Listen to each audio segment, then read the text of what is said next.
this section, we'll be discussing the way that movement is described and communicated, which we use to define the movement requirements of a design space. Describing movement uses a combination of terms that describe parts of the body relative to other parts and terms that describe motions. In this case, vocabulary helps us be really specific about what we're talking about. If I say lift your arm, I may get a different movement from each person I ask. If I use precise words, I'll always get the same movement each time.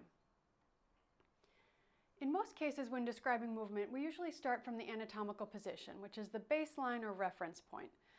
Other movements or positions are usually described as deviations from this basic position.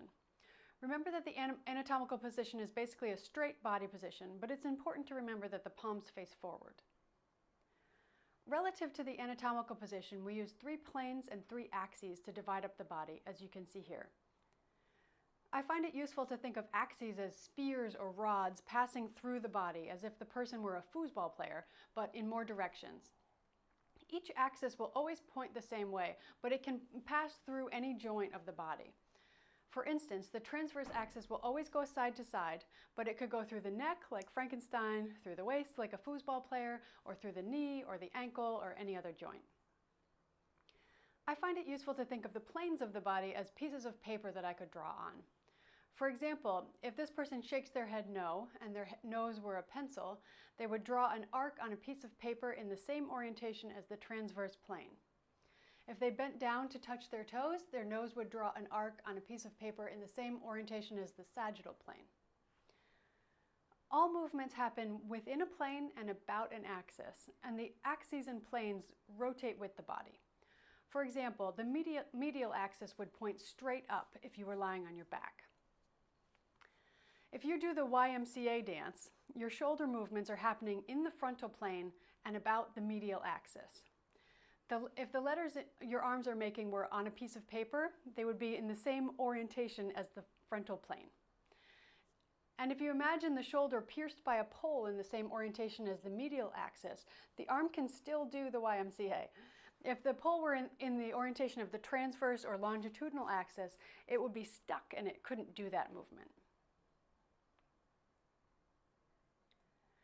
We use another set of descriptive terms to describe a location on the body, or in some cases to describe the direction of movement. These terms are like the planes and axes in that they're the same no matter what the orientation of the body is. Something that is more toward the head or top of the body is superior, and something that is closer to the feet or bottom of the body is inferior.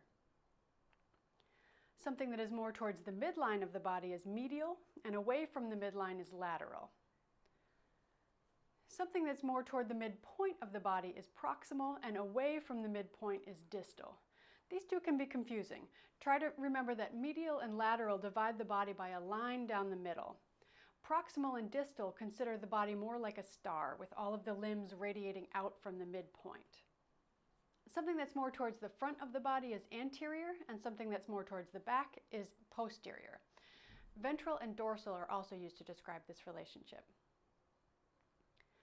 To describe moving the body, there's another set of terms. The most common terms are flexion and extension, which describe the movement of a joint. In general, flexion is usually bending and extension is usually straightening. However, pure flexion and extension always happen in the sagittal plane. I find it helpful to visualize whole body flexion and whole body extension to remember what it looks like for each joint. Full body flexion curls the body up into a ball, and full body extension straightens it out with the back arched and the hands back. When a joint is flexed or extended beyond the normal range of movement, you can add hyper as a prefix. For example, doing a back bend is a hyperextension of the spine. Outside of the sagittal plane, we need to use different words. For example, shoulder flexion would always bring the arm up in front of the body.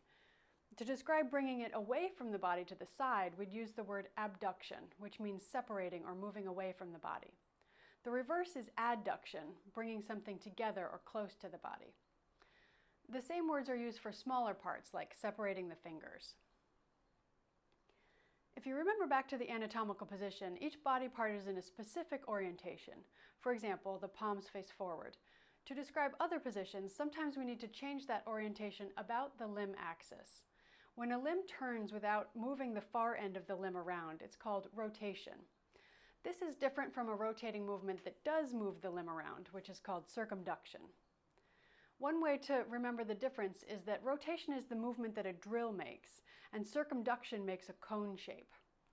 Shaking your head no is a rotational movement, but drawing circles on the ground with your foot is circumduction. Sometimes you need to describe a movement with respect to gravity. So far, all the words we've used apply no matter what orientation the body is in, whether it's lying down or standing up or upside down. To describe rotating the body face down with respect to gravity or the ground, we use the word pronation. Someone lying face down is said to be lying prone. Rotating the body face up is called supination, and someone lying face up would be lying supine.